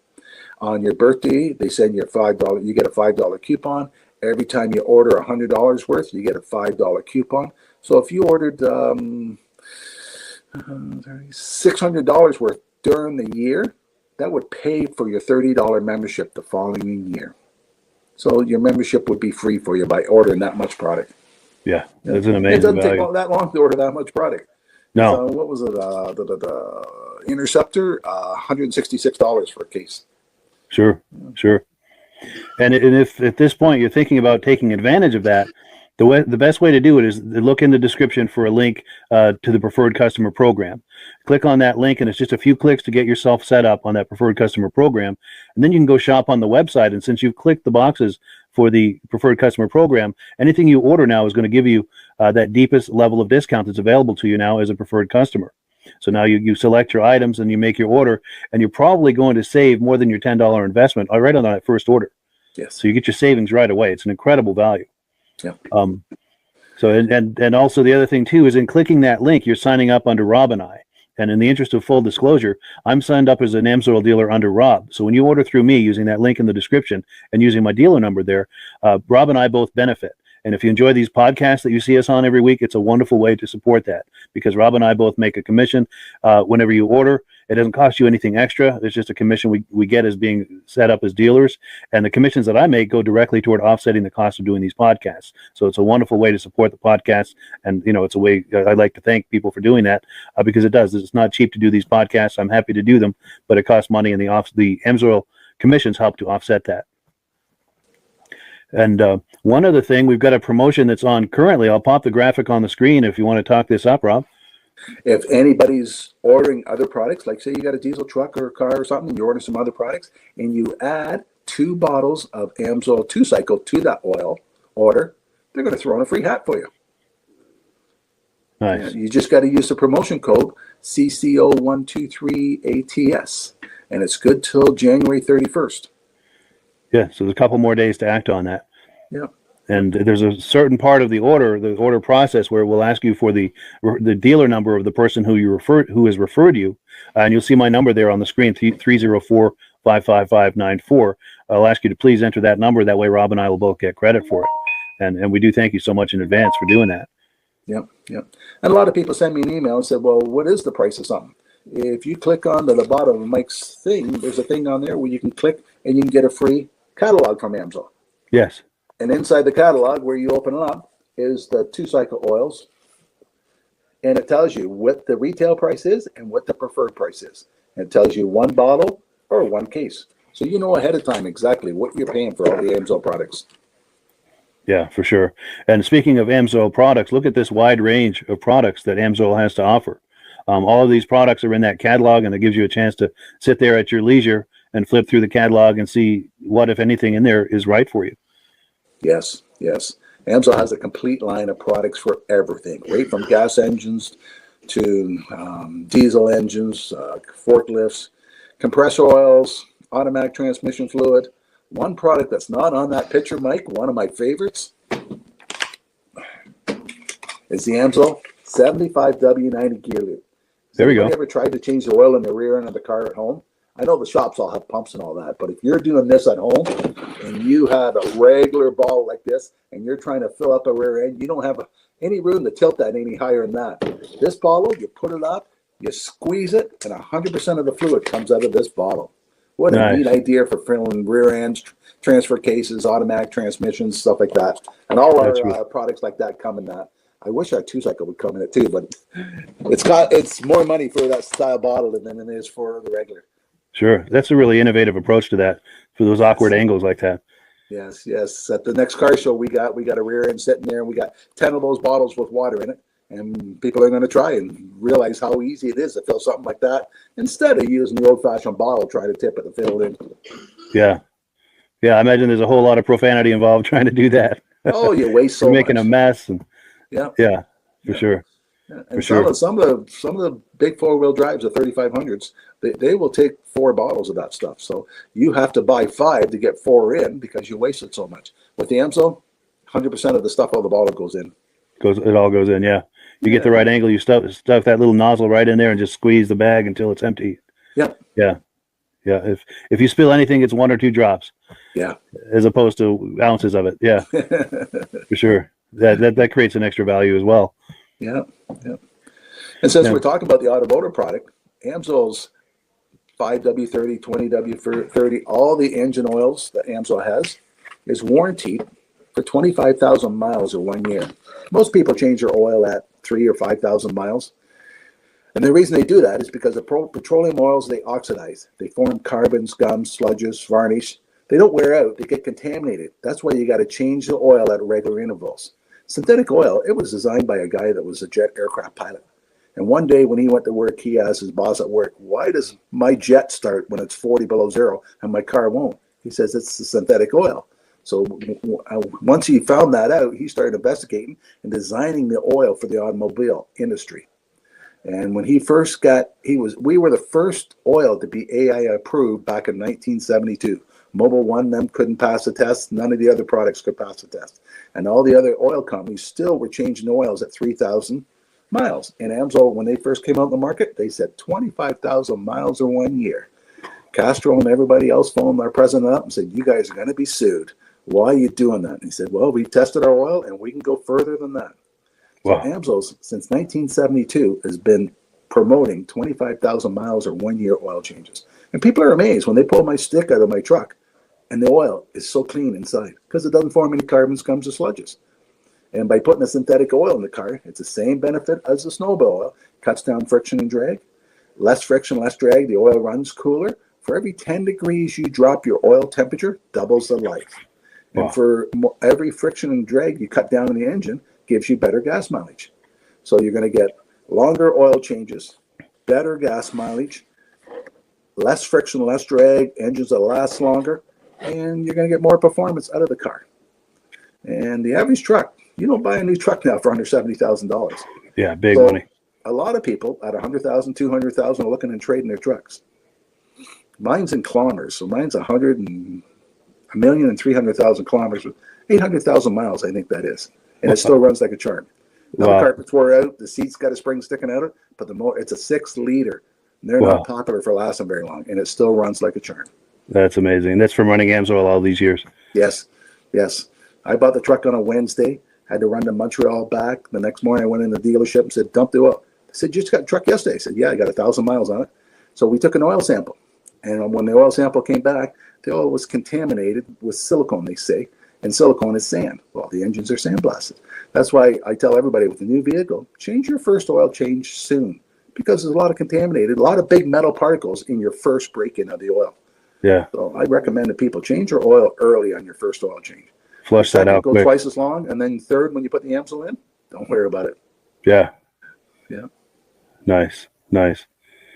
Well, cool. So unless you had any more on that, and if you do, by all means, keep going. But unless you had any more on that, I was going to switch gears. Did you have any more before we exchange gears? Or? While we're talking about the engine oils and the new gear lube bottle we just showed you, I do a lot with highway trucks. Some of these trucks take 48 quarts of oil. And when you're trying to sell them a $15 quart of oil, you got to prove to them they're going to save money. Now, a lot of these guys are going 10,000 kilometers right now between oil changes. And with the Amsoil, we do an oil analysis for them. And when the oil analysis comes back, it says, continue, don't change the oil yet. And some of them are going 5 times longer between the oil changes. Some of these guys are changing oil once a month. By switching over to Amsoil, they're doing it every half year. And I have a lot of customers that do steady runs, that do the same kind of run. And they know exactly how much gas. They're burning $1,000 worth of gas, diesel fuel a week. If they got a 10% increase in fuel economy, that's $100 a week they're saving in their pocket by switching. Yeah, that's significant savings. Yeah. Yeah. One of my customers was delivering home fuel. Now they got their oils free for their truck, and they came and bought Amsoil off me because one Christmas day at 10 below, the trucks wouldn't start, and somebody needed home fuel. He says by having the Amsoil in it starts right up, and they got an average. They're the ones that got the average of 10% increase in fuel economy.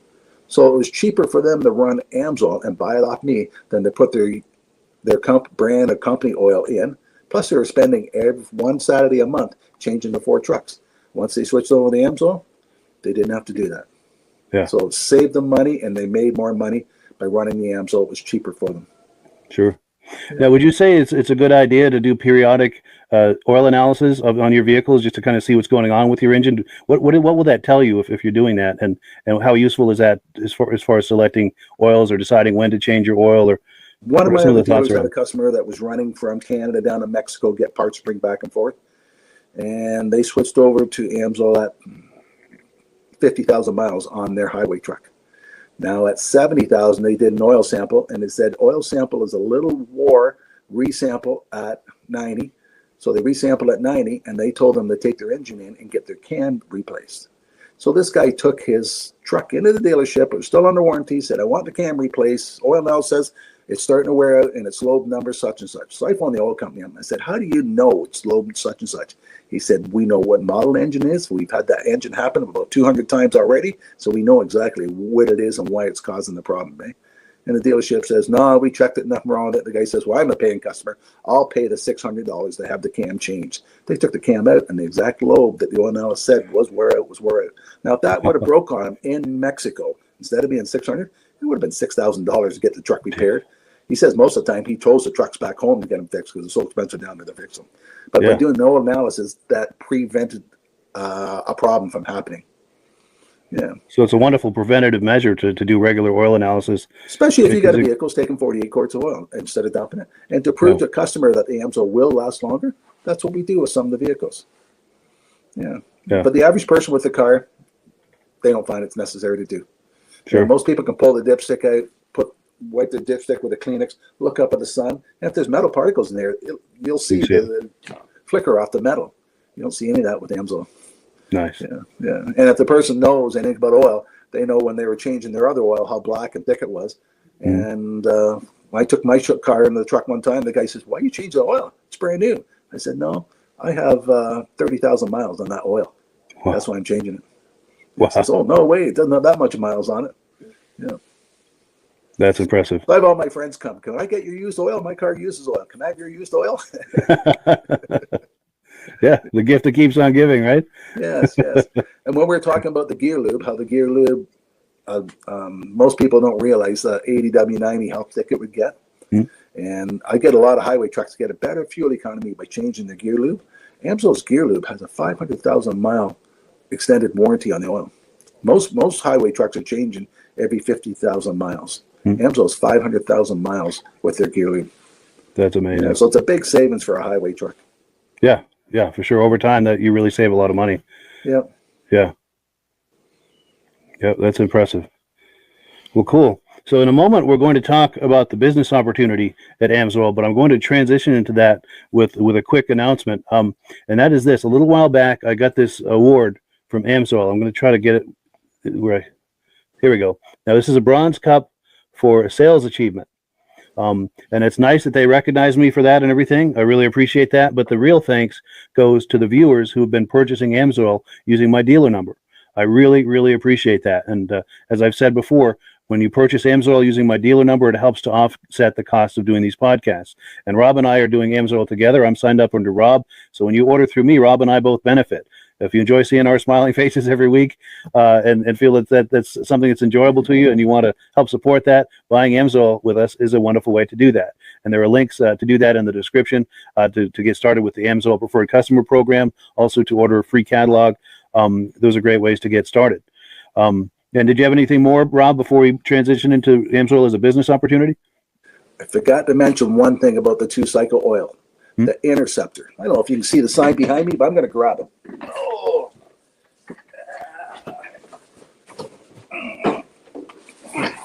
You see that on the screen, Mike? Yes. Okay, it's called Run on Freedom. Amsoil came out with this program to recognize a manufacturer can't tell you, Bombardier can't tell you got to run Bombardier oil, you don't have a warranty. If they do that, they have to give you your oil free. It's a modest act down in the States, it's called or something. So Amsoil came up with this plan to let people know that a manufacturer can't say you got to run the oil.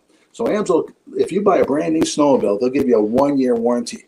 If you buy a brand new snowmobile and you put Amsoil in the machine and you fill out this card, you can get a 2-year warranty from Amsoil. So if anything happens to your snowmobile the second year, Amsoil is going to cover it because they believe their oil is so much better than all the other ones on the market. And that's a great marketing plan for us. Yeah, the other for sure. manufacturers aren't happy with it. They're trying to say you can't warranty our machines.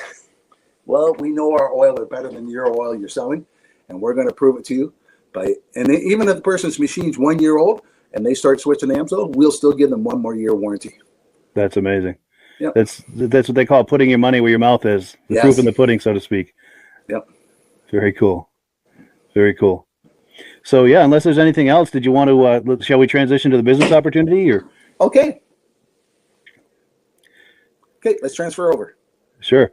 So yeah, as we were saying, I'm signed up under Rob as a dealer, and if you sign up under me, Rob and I are both available to you for coaching and support, and each of us brings a significant amount to the table of value to you as someone signing up for AMSOIL. And I'll give you an example. Rob's been doing AMSOIL for over 40 years. He knows all of the products ins and outs. He knows all of the different business models that you can do with AMSOIL. And the one thing that he's especially strong at is selling AMSOIL at events. You think of car shows, cruise nights, snowmobile shows, boat shows, any sort of event or race or something. Rob is really good at selling AMSOIL at those events. And so Rob is, if you're curious about that, if you enjoy going to those types of events and races and things and thinking about trying to monetize that selling AMSOIL, Rob is the guy to coach you with that. And when you sign up under me, you get Rob and I. What I bring to the table is I do a lot with social media, and I can help coach you on how to generate AMSOIL leads on social media. I also have places that you can post to right now. So you don't have to reinvent the wheel, creating your own pages, social media pages and things. I'm not saying it's a bad idea to do that. It's a very good idea to do that.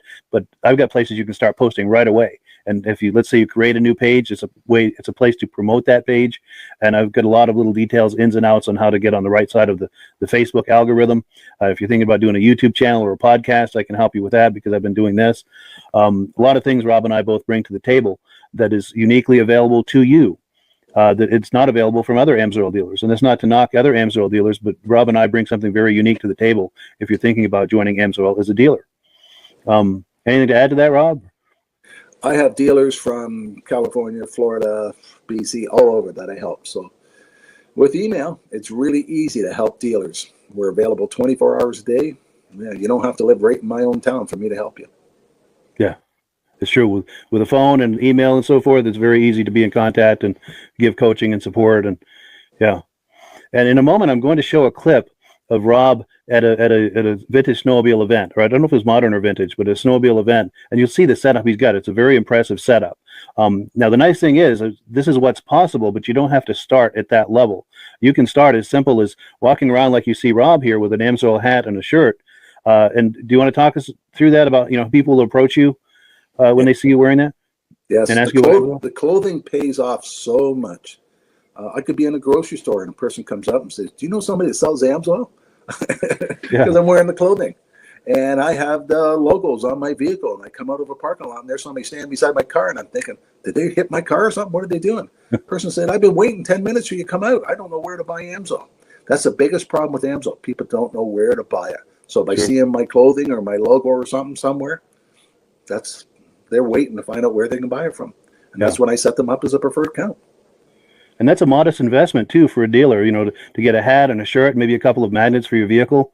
You probably do all of that for under $100, and now you've got people approaching you. And if you sign up under Rob and I, Rob is going to coach you on what to say to these people when they approach you, how to use that, to take that conversation to the place of turning into a solid lead or possibly even a sale and becoming a regular customer for you.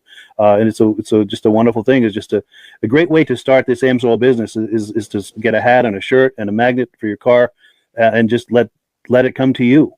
And as you get going, then you can, do like what Rob is doing at these shows. In fact, let me pop that video on the screen. We're going to see Rob, and he's talking with a mutual friend of ours. This is Gary Porter. He does the Snowmobile Sessions a podcast, which is a wonderful podcast. There's a link to it in the description. If you like snowmobiles at all, please visit our mutual friend Gary Porter. He does a wonderful podcast. Let's take a look at.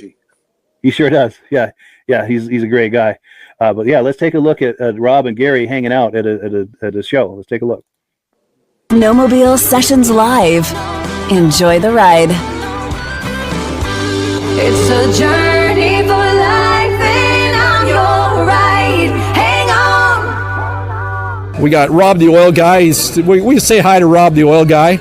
Rob, the oil guy, how are you? Good. Are we live today? No, you're not live. It's pre-recorded. Oh, I can't Memorex. I can't get. Yeah, it's Memorex. I can't get live to work. How's the show been, bud? You know what? This afternoon we were swamped. It was stupid how many people was here. Yeah. Some people have been out on their bicycles or skateboards or something today. It was packed. But it's supper time, so it's calmed down, and we get a chance to have something to eat ourselves. That's great. That's great. What do you? What's been the hot seller for you at this year's event? Oh, the Interceptor is always one of the biggest sellers. It's the trail riding machine. Gives you more horsepower, more performance, longer engine life. So that's what everybody wants. And it's cheaper than buying factory oil. And it outperforms them. That's great. But some of the young kids, they still think they need the racing oil. It's mainly The for Dominator. mainly for racing applications. The Interceptor is 98% no ash. So with the exhaust valves and all that, you have no problem. But the Dominator is only 91. So it will dirty up your valves if you hit a bumpy trail. Right. Wow. So if you want to change your plugs, you can run the Dominator, but it's a race oil, right? Mainly for racing That's applications. cool. And you hooked me up with some 100-to-1 premix, which is awesome. Yeah. The Sabre. I just like the name Sabre. One of these little bottles for 5 gallons of gas Yeah. will give you more protection than what the other brands, still I won't mention it, at 32-to-1. This gives you more protection. Exactly. I'm going to be running that in the Mercury Force next summer, and I will be running my leaf blower in the fall for sure because I want to test that too. Yeah. Oh, yeah. So you got to that start should be good. chainsaw soon, don't you? Yeah, I do too. That's right. There you So go. okay, we will be in touch with that. Thank you for your time, Rob, the oil guy. You need an extra one. I need an extra one. Thank you so much. I don't drink it. Well, maybe I'll start. Hey, have you got But achy here, bones? what's that? Here, I'm going to come back and grab it, okay? I'm just going to take a walk. I'll be back to grab that. Thanks, guys. Yeah, the good times at the snowmobile show. Yes. Yeah. But that's the thing is, Rob's been doing this, as you can imagine, for quite a few years, and it's taken a while to build up where you can have that big kiosk and display there. So I guess the point I'm trying to make is, if as a new AMSOIL dealer, you don't have to start out at that level. You can start off, like we said, wearing a hat and a shirt and getting some conversations going. But over time, if you find that it's working for you, you can maybe start with a small display. And as that grows, get a slightly larger display. And over time, you can get to the point where you've got a display like Rob has got there. Yeah. 90% And Rob of the wouldn't. time, I only have a 10x10 booth. Wow. 90%. But that there show, we had 12 dealers working at it. Really? Wow. Nice. And you wouldn't do all of that if it wasn't profitable, to set up a display like that and do all of that. So it's very much worth your while to do that. Yeah. And a lot of times when we go to some shows, I just open a tailgate and I just have products sitting on the back of the tailgate with the flag up. And I go around and see the show myself, and then I sit there in a lawn chair. So a lot of times, some of the shows only charge me $5 to come, like on a cruise night or a vintage snowmobile show. Yeah, they'll say, give us some prizes. You can set up a free booth. Yeah. That's cool. So even just, with some items on the tailgate and a flag, an AMSOIL flag, people will approach you and ask you about AMSOIL, and it's an opportunity for you to have that conversation to try to sell some AMSOIL or sign them up as a I make sure I customer. park right beside my buddies that are already all using AMSOIL already. Nice. And they all have the AMSOIL decals on their vintage machines. Sure. So when their friends come over, they send the guy over and say, this is where we get our AMSOIL from. Nice. Yeah. So that's, and if anyone who's thinking about that, and if you enjoy car shows, boat shows, anything like that, snowmobile shows like Rob and I do, it's a wonderful way to monetize that. And just imagine putting down the tailgate of your pickup, having a few AMSOIL items on there, maybe an AMSOIL banner flying. It's a very modest investment, and Rob can coach you on how to do that and how to handle those conversations as people approach you, how to turn those conversations into something that's productive for everyone. So that's what Rob is available to you for. And as I said, I do a lot with social media, and I've got numerous Facebook groups that have thousands and thousands of followers. And you can post in there. I can show you how to post, what to post, the frequency, all of there are guidelines to do this. I'm not saying just do whatever you want in there, but I can show you the exact guidelines of how to do it, how not to do it, so you're not on the wrong side of the Facebook algorithm, and so that you're on the right side of the viewers of the group. To get maximum effect and to generate yourself some catalog requests or inquiries about AMSOIL. I'll show you exactly how to do it. I encourage you to create your own Facebook page, and I can show you how to leverage that into what I was just talking about. But you can start this without a Facebook page or any presence on Facebook other than your own personal profile. And I'll coach you through how to at least get started putting your stuff in front of my audience, and then show you how to build an audience of your own and how to work that as well. And if you want to get into doing video like we're doing now, I can help you with that. I do a lot with social media. And I have muscle car groups, exotic car groups, and I've also got one called Wheels, Keels, and Snowmobiles, where anything with a motor, anything with a gas motor is fair game. Yeah. And that's got like 15,000 fans. So you can be posting in there right away. And like I said, you can't just do whatever you want in there. I'll give you the guidelines, but the guidelines are to help you so that you're not getting on the wrong side of the audience or the wrong side of the algorithm. And I'll coach you on all of that. So when you sign up for Rob and I, you're getting both of us and things that he and I both have unique to offer that may not be available to you from other AMSOIL dealers who would like to sign you up as a dealer. And again, not to knock them, but Rob and I each bring something very unique to the table that could be very useful to you as an AMSOIL dealer, as a new AMSOIL dealer, to help you get started and get some momentum, get off on the right foot. And I'm the very first one to tell anybody, AMSOIL's not a get-rich scheme. Sure. But if you're interested in making an extra $100, $500, $1,000, or $10,000 a month on a part-time base, it's available with AMSOIL. Yeah. It's actually available to do. Yeah, and you can start with a very modest investment, and you can grow into it. Yes. Yes. Let's say you do it and you've been doing it for a few years, you could get to where you're doing easily a few extra $1,000 a month. Yep. And you could get to the point where, hey, maybe I'll do this full time. Yes. And if you're like us and you enjoy boat shows, car shows, snowmobile shows, how would that be a full-time income where you're just going to shows all the time? That's doing what you like to do. Yeah. Yeah. For people like Rob and I, that's a dream. Yeah. Yeah. Yeah. A dream and come true. AMSOIL has a number of divisions you can go towards. I've got one person, all he does is sign up preferred customers. He offers people the very best possible price to buy the AMSOIL. He doesn't have any AMSOIL at his house. He doesn't sell it to anybody else. He just gives out catalogs, and then the catalogs are two prices. He tells them sign up, order themselves. So every month he gets a computer printout saying, here's all the people that order, here's your commission check. And then I have other groups of people that only do retail and commercial. I got one guy, all he does is small engines. Well, he's into landscape companies. So he goes around the landscape companies and small engines and signs them up. And like a snowmobile shop, if you sign up a snowmobile shop, the AMSOIL will give them a 30-day payment plan. They buy $450 worth, they get free shipping. And the reason they like carrying the AMSOIL product, because AMSOIL will put them on their locator. So if you have a small engine shop and they buy $450 worth, you send a picture of them into AMSOIL. And anybody within 100 kilometers goes on the AMSOIL site, looks for oil, a picture of their shop comes up. Nice. No other oil company does that for their customers. So they like having service that AMSOIL offers to them.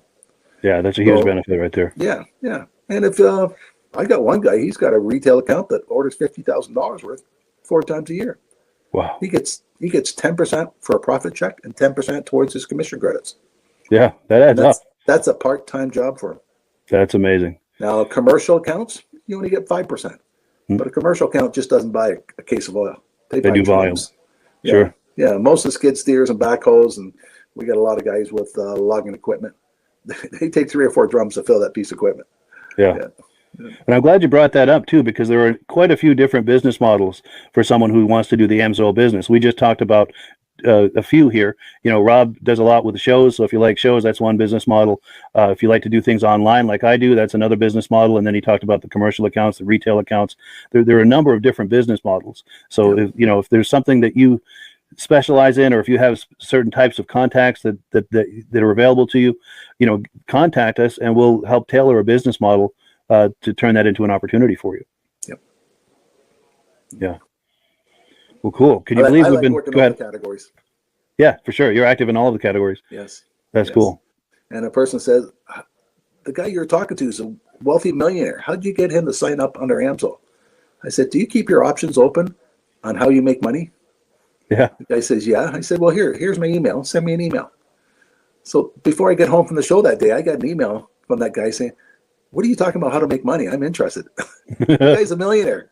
But that's why he's a millionaire, because he knows how to make money. Yeah, and he's probably got his hand into more than one thing. Yep. Yeah, different activities to generate income for him. Yep. So he's already got some companies that could use the lubricants. Sure. Yeah, he probably had some good contacts. Yeah. Yep. That's cool. Very cool. Well, yeah, if you can believe, we've been talking about AMSOIL here for almost an hour. We're about to wind it down, but any final thoughts, Rob, before we do that? You know what? It's a fun business. I worked for General Motors for 30 years and 5 days. And they came up to me and said, do you want an early retirement? And that was on a Monday. Do you want to retire on Friday? I said, I sure do. They said, don't you want to go home and talk it over with your wife? I said, no, she's not retiring. I am. But I had a mother at that time that was sick and needed my help. Yep. So I took the opportunity. But if it wasn't for the AMSOIL business, I wouldn't have been able to have the opportunity to take that option. Yes. And I was 48 years old when I retired from General Motors. Because of the extra money, AMSOIL gave me the opportunity to do that. Yeah. And that then gave you more time to work on AMSOIL and to build that up as well, I imagine. Yeah, yeah. So Sure. now my daughter wants to know when she can have the company. Oh, nice. Nice. Yeah, yeah. Well, she's working on it now, so Good. So she's already involved. Wonderful. yeah. Now we've got a comment that's come in. My good friend John Spranger Jr. says he's been using semi-synthetic oil. Do you have to drain it all out before using the AMSOIL? No, no. If you're running petroleum oil and you had 20,000 kilometers on your vehicle, we do recommend to put a flush in. Take the filter off, put a cheap filter on, add a kind of flush, let it run for 20 minutes. That way the oil starts off in a clean engine. If you're running a semi-synthetic, the engine should be partly clean. You shouldn't have to run a flush. Yeah. The people that have 80,000 kilometers in their car and they put 100% synthetic in and they phone me and say, my car is using oil now. I tell them, well, take your filter off, put another filter on, because the synthetic oil will naturally clean the inside of the engine and a dirty oil will burn. But if you're running semi-synthetic before, you should be pretty clean. Good, good. Another question I meant to ask you, and I'm glad that reminded me of it. So I've got a 1992 Ski-Doo Safari. It's got the 377 with the oil injection. Yes. It's got injection oil in it. Should I drain that before I put AMSOIL injector oil, or can I put that in with the existing injector oil? And if it was the middle of the summer, I would say, yeah, take it out and put AMSOIL in because you'll notice the benefit of AMSOIL right off the bat. But Sure. This time of year, no one wants to do that. AMSOIL will mix with any other oil you have. so just top it off and keep going. Yep. Wonderful. Yeah. And A lot one of more people have comment. snowmobile and they're running AMSOIL and they're in the middle of nowhere and their light comes on, they got to add oil. You can add any brand you want to AMSOIL. It's going to smell a little, but it's not Sure. going to do any harm. Won't do any damage. Okay. Yeah. Yeah. Oh, Some and then, products you can't do that on. Sure. Sure. Now, John Spranger Jr., who made the comment earlier, he's specifying he was talking about a snowmobile as opposed to a car. As far as, and this was the original question, using semi-synthetic oil, does he have to drain it all out before using AMSOIL? And he's talking about a snowmobile. No. No. Okay. Good. No. Good. No. And John, we thank you for those questions, by the way. We really appreciate that. Yeah, John's a good friend of mine, and he's been with the podcast from the very beginning, and we've been corresponding from the very beginning as friends, and finally had a chance to meet him. He's out in Wisconsin, but he was over the holidays. He was visiting family here in Vermont, and he wasn't too far away, so we got together and had lunch one day, had a really nice visit. I had a chance to meet him and the missus, and we had a really good time. Whereabouts in Wisconsin is he from? Eland. Eland, okay. Yeah. Okay. I'm heading to So- Duluth this year. Duluth. Oh, nice. Superior, Wisconsin. Sure, is that an event or something? Or AMSOIL 50th anniversary party. oh, no kidding. Yeah. Yeah. Very nice. Very nice. Well, good. That sounds like a great time. Yeah.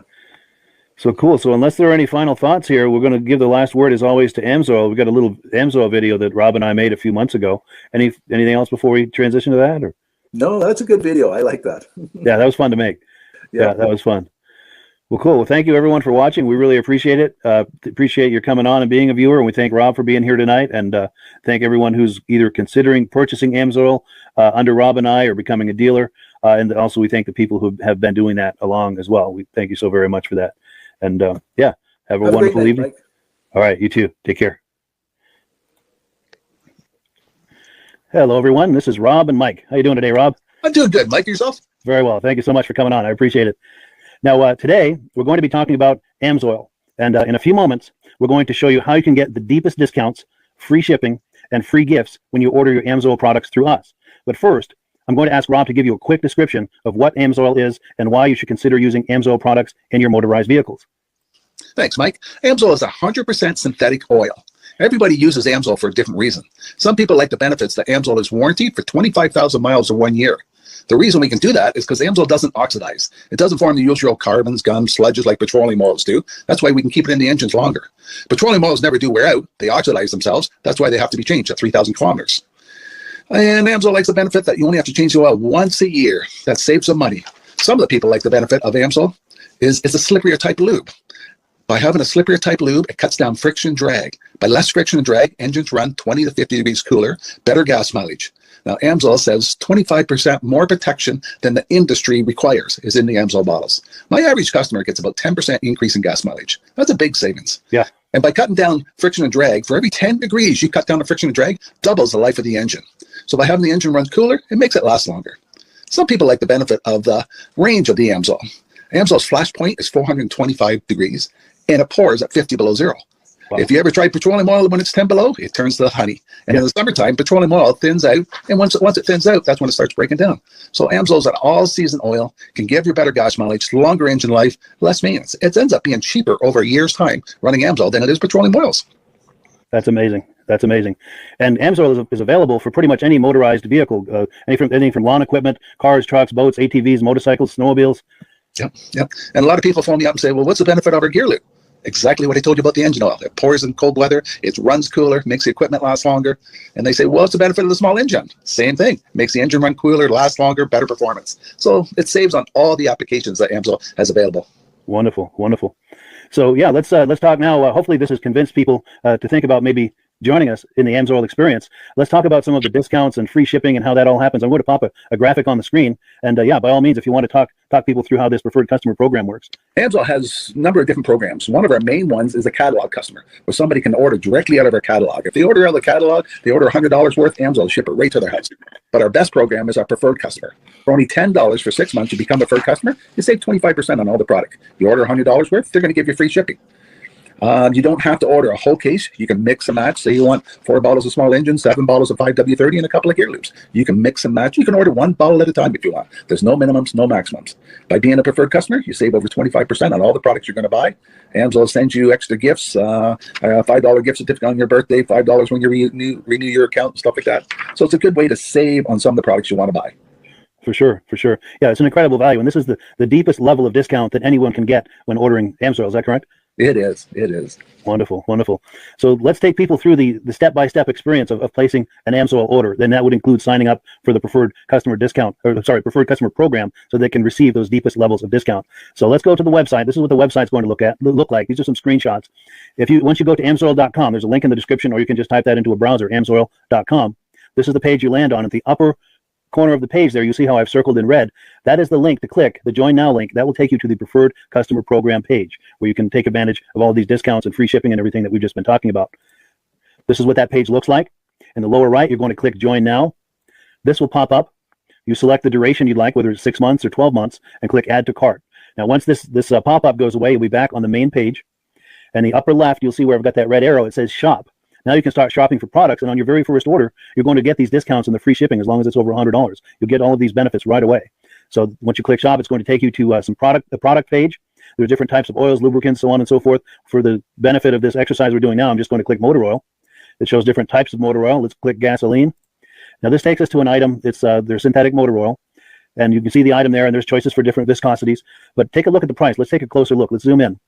But if you've joined the preferred customer program first, you're going to automatically get the deepest levels of discount. That's what we're looking at here. You're saving $3.80 on that quart of oil. Instead of paying $16.29, you're now paying $12.49 for that quart of oil. That is the deepest level of discount you can possibly get.